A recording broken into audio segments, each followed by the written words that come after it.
On my 21st birthday, Grandpa transferred his entire investment portfolio to my name. My aunt immediately claimed he had dementia when he signed it. When I hired a lawyer, she froze my accounts right before the doctor's report arrived.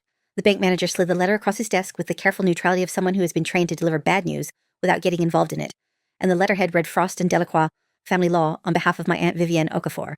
And the relevant sentence was this: pursuant to a petition filed this morning in Cuyahoga County Probate Court alleging diminished mental capacity of the transferor, all accounts and investment instruments transferred to Lena Okafor Voss on or after September 12th are hereby subject to a temporary administrative freeze pending judicial review. I read it twice. Then I looked up at the bank manager, a mild man in his 50s named Dennis Hobart, who had the expression of someone watching a car accident from a safe distance, and I said, in a voice that came out considerably steadier than I felt, "She filed this today." He said yes. I said, "My grandfather transferred these accounts to me 6 days ago with full legal documentation, witnessed by a notary and his attorney of record." He said he understood that, and he was sorry, and his hands were tied until the court issued a ruling. I was 21 years old.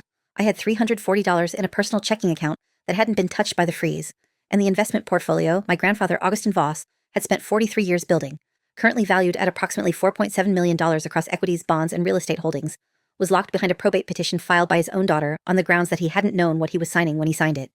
I picked up the letter, folded it in thirds with the precise care of someone controlling their hands through an act of will, put it in my bag, thanked Dennis Hobart for his time, and walked out of the Westlake branch of First Federal Bank into the October cold and stood on the sidewalk for a moment, breathing the kind of air that sharpens you. Then I called my grandfather. I had been living with Augustin Voss for 3 years, since I was 18, and my mother, his daughter Celeste, older sister to Vivienne, had died of a stroke in the spring of my senior year of high school, leaving me with a small life insurance payout that covered the funeral and 6 months of rent on an apartment I couldn't afford alone. Grandpa had driven 4 hours from his house in Bay Village without being asked, sat across from me at the kitchen table of the apartment I was going to have to vacate, and said with the directness I had always loved about him, "You're coming to live with me." That's not a question. He was 74 years old then, still sharp, still running the investment advisory practice he'd operated out of a 2-room office in Rocky River for 4 decades, still playing chess on Thursday evenings with a rotating cast of men his age who had known him since before I was born. He had spent his career growing other people's money with a patience and precision that had made him, in the specific ecosystem of the Cleveland West Side wealth management community, quietly legendary. He was not flashy. He drove a 9-year-old Buick. He wore the same brand of chinos in 4 colors. He had the investment portfolio of someone who had spent 40 years compounding wisely, and the lifestyle of someone who genuinely could not be bothered to spend it. My mother had been like him. Vivienne had not. Vivienne was 53, my grandfather's younger daughter by 8 years, and she had been performing the role of attentive adult child for the 3 years since my mother died, appearing at the Bay Village house on Sundays with casseroles and commentary, inserting herself into Grandpa's financial conversations in ways that he tolerated with the patience of a man who had decided that confrontation cost more than it returned. She had a husband named Clifford who ran a small construction company that was chronically underbid and occasionally saved by injections of capital from Grandpa that were described as loans and never repaid. She had 2 adult children from a previous marriage who appeared at Christmas and addressed my grandfather with the particular attention of people who had been reminded to be charming. I had been watching this dynamic for 3 years, and I had not said anything about it, because it was not my family to manage, and because Grandpa was not a man who needed protecting from things he could see clearly. I had underestimated how directly Vivienne would move when she felt the timeline shifting. My grandfather told me about the portfolio transfer 6 weeks before my birthday, sitting at the kitchen table on a Sunday morning with his coffee and the Wall Street Journal. In the same tone, he used to discuss everything from weather to market trends, measured, factual, without drama. He said he had been thinking about it for 2 years, that his estate plan was structured to leave the house and a portion of liquid assets to Vivienne through the will, that the investment portfolio represented the core of what he had built, and that he intended to transfer it to me directly and immediately, rather than through the estate process, where it would be subject to delays, taxes, and the kind of legal complexity that tended to reduce what people received. He said he had discussed it with his attorney, that the documentation was in order, and that he had scheduled the formal transfer for my birthday because he thought the occasion was appropriate, and also because he was, beneath the measured exterior, a sentimental man who liked occasions to mean something. He looked at me over the journal and said, "You're not surprised." I told him I wasn't, which was true, not because I had expected it, but because I had learned to receive information from Augustin Voss by listening rather than reacting, and the information he had just given me resolved into a clarity that felt right rather than sudden. I told him I didn't know what to say. He told me I didn't need to say anything, and we drank our coffee in the Sunday morning quiet, and I thought about my mother, who had been the person he'd originally planned to do this for and who had died before he could. And I thought about what it meant that he was giving it to me instead. Not consolation, not substitution, but continuity. He had found the right vessel for what he had built. He was sure of it. I was less sure of myself, but I was sure of him, and for the time being that was sufficient. The transfer was executed on September 12th, my 21st birthday, in the offices of Grandpa's attorney, a 68-year-old estate lawyer named Raymond Folger, who had handled Augustin Voss's legal affairs for 26 years, and who conducted the signing with the brisk ceremonial precision of a man who had done this many times and understood that the legal weight of the moment and the emotional weight of it were different things requiring different handling. There was a notary present. There were witnesses. Grandpa signed with the clear, deliberate signature I had seen on 1,000 documents over 3 years of living in his house, documents he reviewed carefully before signing, questions he asked before committing, the habits of a man who had spent his career teaching other people not to sign things they hadn't read. When it was done, Raymond Folger shook my hand and said, "Congratulations, Lena. Mom, take care of it." Grandpa took me to dinner afterward at the Italian restaurant in Rocky River he had been going to for 30 years, where the owner came to the table to say hello and the waiter knew his order without asking. And we ate and talked about the portfolio, the composition of it, the logic of how it was weighted, the positions he would recommend holding and the ones he'd been considering adjusting. He taught even then. That was always his mode. I went home that night with my head full of numbers and the particular weight of having been trusted with something that mattered, and I fell asleep thinking I understood what the next chapter looked like. Vivian filed the petition 6 days later. She had moved fast. That was what I kept returning to in the days after the account freeze. Not the betrayal itself, which I had not seen coming but which, in retrospect, fit into a pattern I should have been reading more carefully. But the speed of it. The petition had been filed on a Monday, which meant she had retained Frost and Delacroix family law before the weekend, which meant she had known about the transfer within days of it happening and had gone directly to a law firm, rather than calling her father to express concern or ask questions. There was no call, no conversation, no attempt to discuss. She had gone straight to the legal mechanism. That told me something about what this was. Not a daughter worried about her elderly father's judgment, but a woman who had been watching a specific outcome approach for a long time and had prepared a specific response for it. The petition alleged that Augustin Voss, 77 years old, had exhibited signs of cognitive decline over the preceding 18 months, that he had been unduly influenced by a live-in granddaughter with financial interest in his estate, and that the transfer of September 12th had been executed during a period when he lacked the mental capacity to make legally valid decisions about his assets. It requested an immediate administrative freeze pending a court-appointed cognitive evaluation and a full review of the transfer documentation. I read the petition in full in the parking lot of the bank, on my phone, having requested a copy from Dennis Hobart before I left. The phrase unduly influenced by a live-in granddaughter sat in my chest like a bruise. I had been living in his house and taking care of him, making dinner and driving him to appointments, and sitting across the chess table on Thursday evenings when his friends couldn't come, and she had converted that into evidence of manipulation. The shape of it was almost elegant, in the way that a well-constructed lie is elegant. Almost. I called Raymond Folger from the parking lot. He answered on the second ring, and when I explained what had happened, his voice went from professional warmth to professional attention, in the specific way of a lawyer shifting into active mode. "I was expecting something like this," he said, which was not what I wanted to hear but was useful information. He said he'd received a copy of the petition that morning through the court system and had already begun preparing a response. He said the petition had been filed under Ohio Revised Code Section 2111.02, which covered guardianship and protective proceedings, and that the administrative freeze was a standard mechanism in such proceedings, but was not permanent. It required a hearing within 30 days. He said the most important thing I could do immediately was retain my own counsel separate from his representation of Grandpa, because the legal interests involved were overlapping but distinct. He gave me 2 names. The first was an estate litigation attorney he had worked with on contested inheritance cases. The second was a geriatric neurologist whose testimony he had used in capacity proceedings before. He said both were people whose work he trusted. I wrote both names down and thanked him, and called my grandfather. Grandpa listened to the summary of what had happened in the complete silence he brought to information he was processing, and when I finished, he said, "I see." Then, after a pause, "She's made her move earlier than I expected." I asked him what he meant. He said, "I've been watching Vivian manage this situation for 2 years. I knew she would push back against the transfer.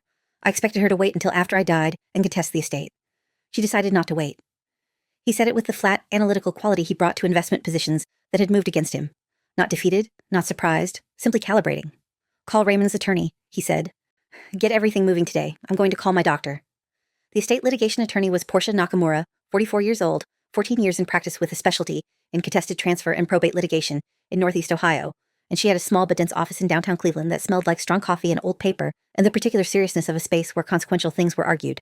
She saw me the next morning, reviewed the petition and the transfer documentation while I sat across from her, and asked 8 or 9 clarifying questions in rapid sequence before she said anything else. Then she said, "The petition is structurally competent.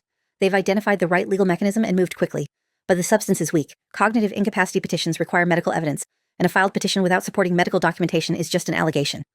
She looked at me. "Do they have a doctor?" I told her I didn't know. She said that was her first priority, to determine whether Vivian had retained a medical expert or whether she had filed the petition in anticipation of finding one, which was a riskier and more aggressive strategy. "The freeze is real and it matters," she said.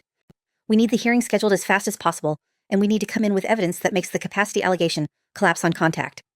She said the most powerful counter-evidence was going to be the cognitive evaluation, Grandpa's own neurologist's assessment of his current capacity, conducted and documented before the court-appointed evaluation, establishing a professional baseline. "Get that done this week," she said. "Today, if possible." She also said she would file a motion to expedite the hearing, arguing that the administrative freeze was causing material harm to my financial interests as the legitimate transferee, and that the standard 30-day window was not appropriate given the circumstances. When I left her office, I had a legal plan, a billing agreement, and the beginning of a headache that would stay with me, in various intensities, for the next 3 weeks. The neurologist was Dr. Priscilla Adeyemi, 61 years old, board-certified in geriatric neurology, 23 years in clinical practice with a subspecialty in cognitive assessment and dementia evaluation, based at the Cleveland Clinic's Neurological Institute. Raymond Folger had been using her expert testimony in capacity proceedings for 11 years, which meant she knew how to document findings in language that was simultaneously medically precise and legally usable. She saw Grandpa on a Thursday morning, 2 days after the freeze. I drove him to the appointment and sat in the waiting room for 2 hours while she administered a battery of assessments: the Montreal Cognitive Assessment, the Mini Mental State Examination, a clinical interview, a review of his medication history and recent medical records from his primary care physician. I sat in a chair in the Neurological Institute's waiting area and stared at a painting of Lake Erie on the wall and tried not to calculate what was happening to the portfolio while it sat frozen and unmanaged. The equities market had been volatile for 6 weeks. There were positions that Grandpa had been considering adjusting. I could see them in my mind the way he had described them to me over the preceding months. Particular holdings, particular reasoning. See the ongoing internal logic of the portfolio's construction. I was watching them sit there locked, while I sat in a chair looking at a lake painting. When Dr. Adeyemi came out to speak to me after the assessment, she said her full written report would take 48 hours to finalize, but that she could tell me what she had found.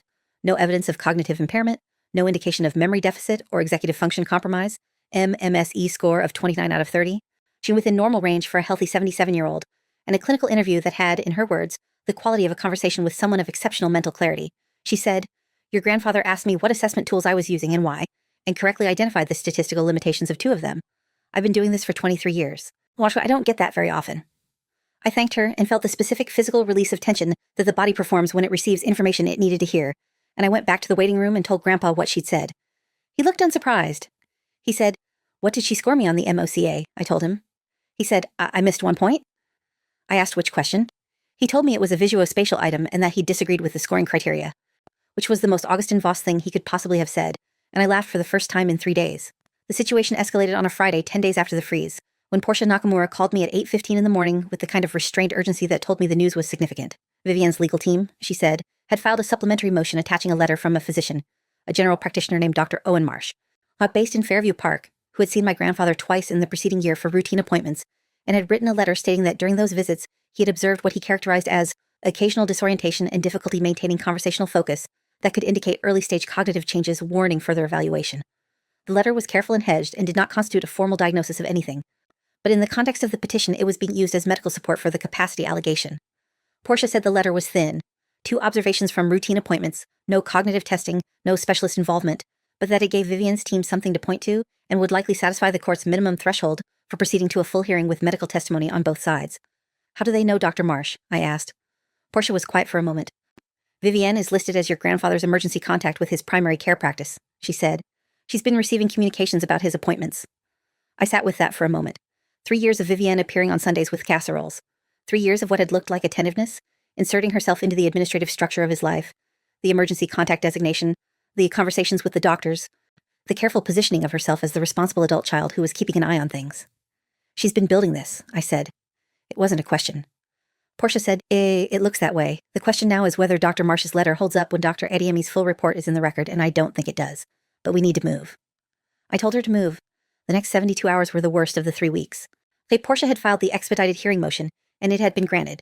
We were scheduled for a probate court hearing in 11 days, which was faster than standard, but still 11 days during which the portfolio sat frozen, and Vivian's legal team prepared. I spent the weekend at Grandpa's house in Bay Village going through documentation, the original transfer paperwork, the correspondence between Grandpa and Raymond Folger going back 8 months that established the timeline of the transfer decision, the financial records showing Vivian's husband Clifford's loan history from my grandfather totaling $218,000 over 7 years, none of it repaid. Portia had asked for all of it. I photographed everything and sent it through the secure client portal she used. On Sunday evening, Vivian called the house phone. Grandpa answered because he always answered the house phone. I listened to his side of the conversation from the kitchen, which I was not proud of but could not stop myself from doing. He was brief and measured. He said yes several times, and then he said, in the voice he used when a conversation was ending rather than pausing, "Vivian, I know what I signed. I also know why you filed the petition, and I think you know that I know, but I'm not going to discuss it further on the phone." He hung up. He came into the kitchen where I was pretending to make tea and looked at me for a moment with an expression I couldn't fully read. "She says she's trying to protect me," he said. "I told her I'd been protecting myself for 77 years, and I found it manageable." He sat down at the kitchen table. "She's going to use the Sunday visits," he said. "She'll tell the court I seemed confused on specific dates. She's been cataloging it." I asked how he knew. He said, because that's what I would do if I were trying to build a case and had access." He paused. She also knows about the Clifford loans. She'll try to argue I was confused about those too. I sat across from him. Were you? The look he gave me was one I would remember for a long time. I gave her husband money for 7 years because he's bad at business and she was my daughter, and I thought it might eventually produce something. It didn't. So I stopped. And then I structured the transfer to you in a way that made it very difficult for her to access the portfolio. He folded his hands on the table. I was not confused. I was done. The documentation I found on Monday shifted everything. I had been going through the filing cabinet in Grandpa's study. He had given me access to it months earlier when we began working on the portfolio together, and in a folder labeled Correspondence, Personal, I found a series of emails printed and dated. Between Vivian and a financial advisor named Garrett Nwachukwu, who was not my grandfather's advisor and who, according to a quick search, had no existing relationship with the Voss family. The emails ran from February through August of that year, 7 months of correspondence in which Vivian had provided Garrett Nwachukwu with detailed information about the portfolio's composition, its estimated value, and her assessment of the likelihood of inheriting it. In a March email she wrote, Dad is getting slower. I think we have a window in the next 18 months before the cognitive decline becomes undeniable. In a June email she wrote, he's talking about doing something with the portfolio directly. I need to be ready to move if he transfers to Lena. In an August email, 3 weeks before the transfer was executed, she wrote, preparing documentation with legal team. If he goes through with it, we file immediately. The word immediately was underlined. See, in the printed version, someone, I suspected Grandpa, based on the color of the ink, had drawn a faint line under that word. I called Portia at 8:43 a.m. and read her the relevant portions over the phone. She was quiet for 4 seconds, which in my experience of her was a long silence. Then she said, where did you find these? I told her. She said, don't touch them. I'm coming to you. Portia arrived at the Bay Village house at 11 a.m. with a paralegal named Theo, who had the focused efficiency of someone who had done evidence preservation in high-stakes cases before and knew exactly how to do it correctly. They photographed every email in situ before removing anything, established chain of custody documentation, and bagged the originals for submission as Exhibit C to the supplementary evidence package Portia was preparing for the hearing. She also noted, with the contained satisfaction of a person who has found what changes a case, the emails established that Vivian had not formed the dementia concern after the transfer, in response to a sudden worry about her father's cognition. She had been preparing the legal response to the transfer for 7 months before it happened. The alleged cognitive concern was not the motivation for the petition. The petition was the mechanism for the motivation, which was the money. This is premeditation, Portia said, not to me in particular, but the word landed in the room with weight. She looked at me. Is there anything else in this house you think I should see? I walked her through the study. We found 3 more things of significance. Grandpa's personal journal, which he had kept sporadically since 1987, and which contained entries from the preceding 18 months that were coherent, analytically detailed, and showed no sign of the disorientation doctor. Yvmarsh had claimed to observe a handwritten letter Grandpa had written to Raymond Folger in January, 8 months before the transfer, outlining his intentions and reasoning in terms that were legally precise and emotionally clear, and a notation in the financial log Grandpa kept of the household accounts that read, dated May 14th, Vivian asked again about the portfolio disposition. Told her it was not her concern. She didn't accept this gracefully. Portia read the notation twice. She looked at me. He knew, she said. He was documenting it. I thought about Grandpa saying I've been watching Vivian manage this situation for 2 years, and I thought about the emails in the filing cabinet that had been printed and filed rather than deleted, and I understood. He had been building a record. Not because he expected to need it, because he was Augustin Voss, and he documented things that mattered, and he had known that this mattered.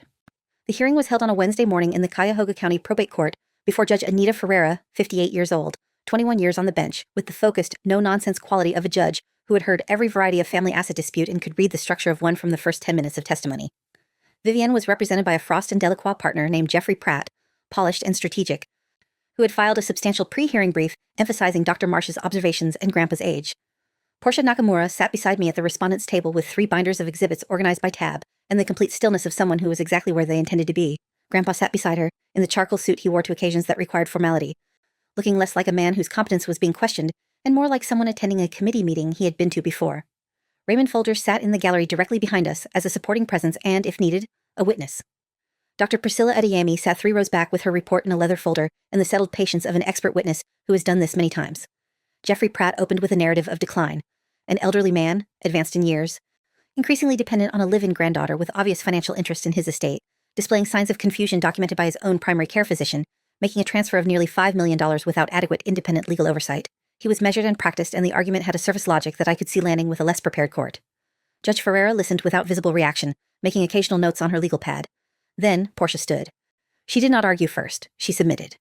She laid Dr. Adeyemi's full neurological evaluation into evidence as Exhibit A, 22 pages, MMSAE score of 29, MOCA within normal range, no evidence of cognitive impairment, clinical interview demonstrating executive function, reasoning, and memory consistent with a healthy adult significantly younger than 77, She submitted Grandpa's personal journal as Exhibit B, with specific entries dated across the preceding 18 months, highlighted and tabbed, demonstrating coherent analytical thinking and no signs of disorientation on the dates Dr. Marsh had identified as concerning.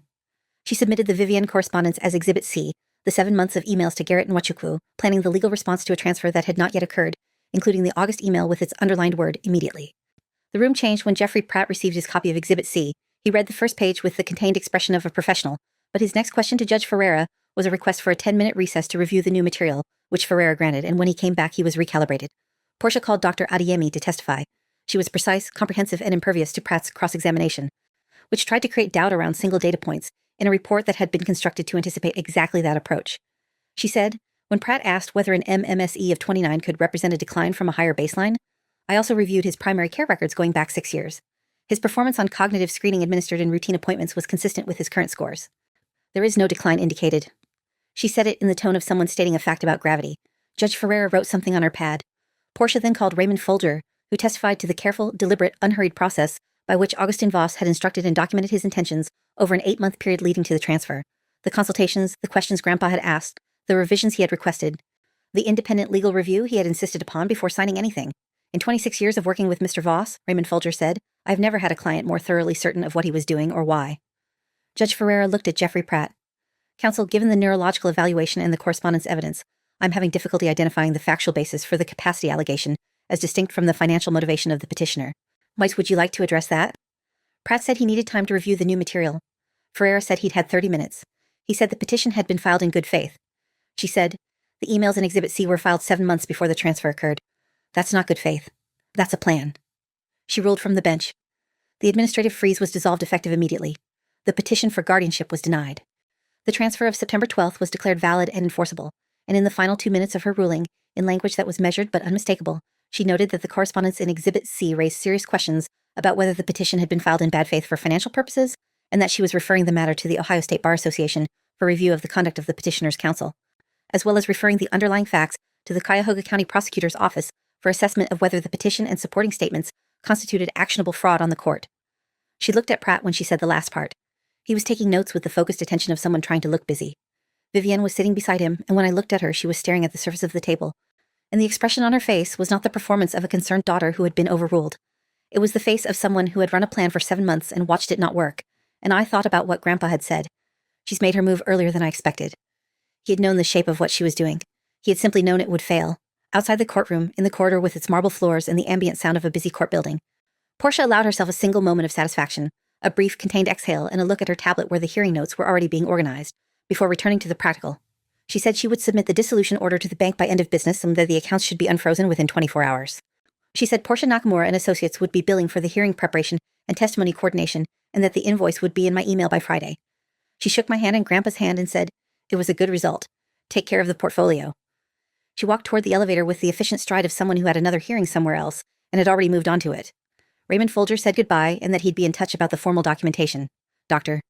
Adeyemi said she hoped she'd be less needed in the future, in the warm way of someone who meant it.